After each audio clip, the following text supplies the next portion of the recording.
Hello friends and welcome back to our channel Banaras the learning channel. तो आज हम discuss करने वाले एक और क्लासिकल हठ योगा टेक्स्ट जिसका नाम है हठ रत्नावली। तो आइए देखते हैं इंट्रोडक्शन।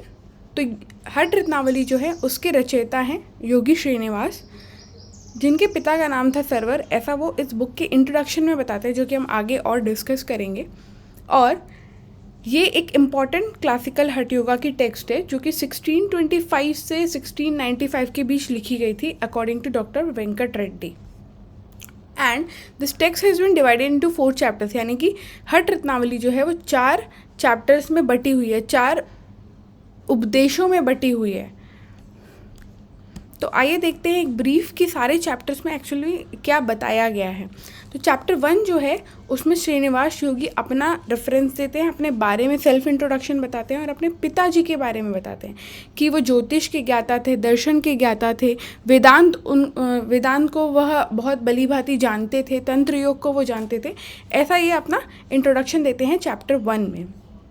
इसके अलावा श्रीनिवास योगी ऑल्सो बिलीव्स हठ योगा इज़ फॉर राज योगा।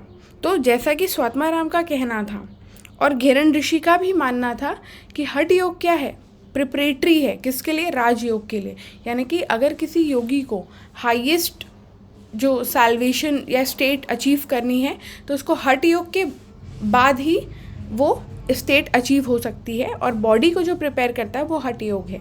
तो सिमिलरली श्रीनिवास योगी का भी यही कथन था। इसके अलावा चैप्टर 1 में महायोग को डिफाइन किया गया है।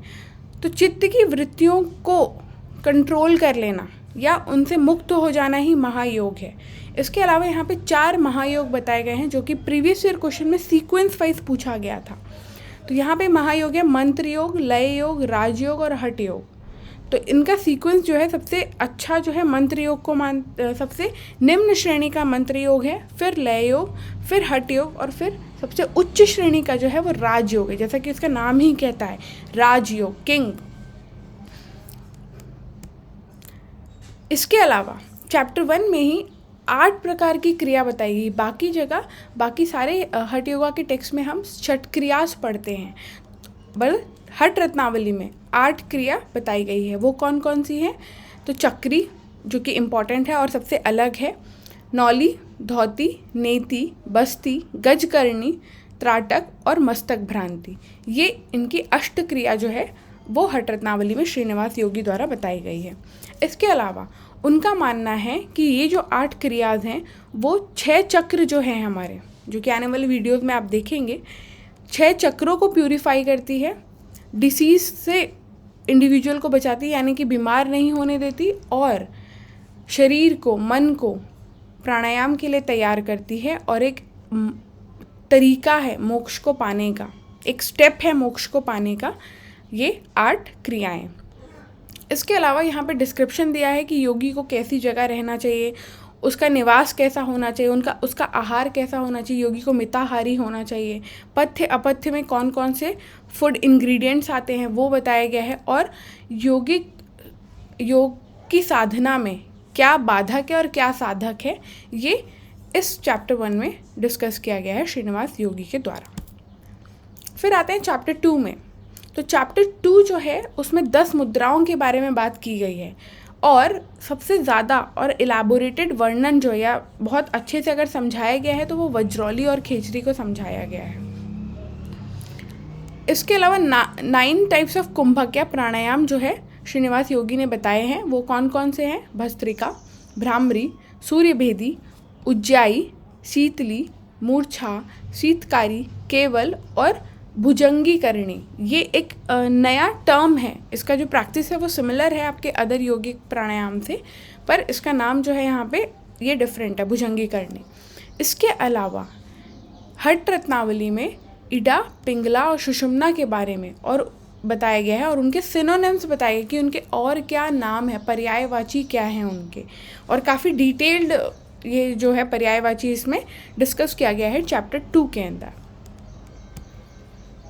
इसके बाद आता है हमारा चैप्टर 3 जिसमें आपके अष्टांग योग के बारे में वर्णन है, और अष्टांग योग में भी आसन को काफ़ी एलाबोरेटेड फॉर्म में बताया गया है, क्योंकि जैसा कि हम ऑलमोस्ट सारे हठ योगा के टेक्स्ट में पढ़ते हैं कि 84 इम्पॉर्टेंट आसन्स हैं, तो उस 84 या 84 आसन का वर्णन इस बुक में या हठ रत्नावली में किया गया है।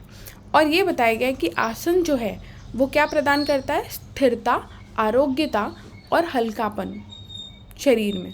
और ये जो 84 आसन है उसमें से भी 10 सबसे इम्पॉर्टेंट है। वो कौन कौन से, गौमुखासन, स्वास्तिकासन, पद्मासन, सिंहासन, वीरासन, मयूरासन, कुक्कुटासन, भद्रासन, सिद्धासन, मुक्तासन।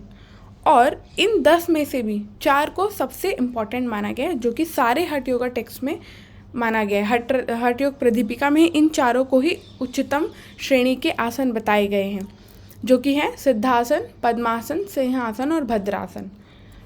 और अगर, क्योंकि प्रीवियस ईयर क्वेश्चन में एक क्वेश्चन आया था कि इन चारों में से बेस्ट आसन कौन सा है, तो अगर वो हठ योग के कॉन्टेक्स्ट में पूछा जा रहा है तो हमेशा आपका आंसर होगा सिद्धासन। सिद्धासन ही हठ योग में सबसे बेस्ट आसन माना गया है। इसके अलावा अष्टांग योग के 8 लिम्स बताने के अलावा इसमें 10 कायिक नियम बताए गए हैं, यानी कि शारीरिक नियम, और 10 मानसिक नियम, मीन्स फिजिकल बॉडी के नियम और मेंटल बॉडी के नियम 10-10 बताए गए हैं। और फर्दर इसमें प्राणायाम के बारे में ब्रीफ किया गया है, क्या प्री रिक्विसाइट्स है, क्या होना चाहिए प्राणायाम के पहले, शरीर कैसे तैयार होगा, उसकी क्या इंडिकेशंस हैं, नाड़ी शुद्धि के बारे में बताया गया कि नाड़ी प्यूरिफिकेशन कैसे किया जाए, और उनके बेनिफिट्स चैप्टर 3 में डिस्कस किए गए हैं। उसके बाद आता है हमारा लास्ट और इम्पॉर्टेंट चैप्टर 4, जहाँ से काफ़ी सारे क्वेश्चन जो है वो उठ सकते हैं। तो चैप्टर 4 में जो है समाधि के बारे में डिस्कस किया गया है, नाद के बारे में, क्योंकि कोई भी हठ योगा टेक्स्ट में नाद ना हो ऐसा हो नहीं सकता, तो नाद की भी काफ़ी अच्छी वर्णन इसमें दी गई है। और उन्मनी, तो इनको तीनों को भाव के नाम से यहाँ पे बताया गया है कि समाधि, नाद और उन्मनी जो है वो भाव है 3 योगी के, और फिर इन्हें डिस्कस किया गया है। इसके अलावा 4 योग की अवस्थाएं, जो कि आरंभ अवस्था, घट अवस्था, परिचय अवस्था और निष्पत्ति अवस्था यहाँ पे बताई गई है। और माया, पिंड, ब्रह्मांड, इनका जो है वर्णन किया गया है कि कौन से कैसे क्लासिकल टेक्स्ट में क्या क्या वर्णित है माया, पिंड और ब्रह्मांड के बारे में। तो hope you guys like this short review video of हठ रत्नावली। Thanks for watching.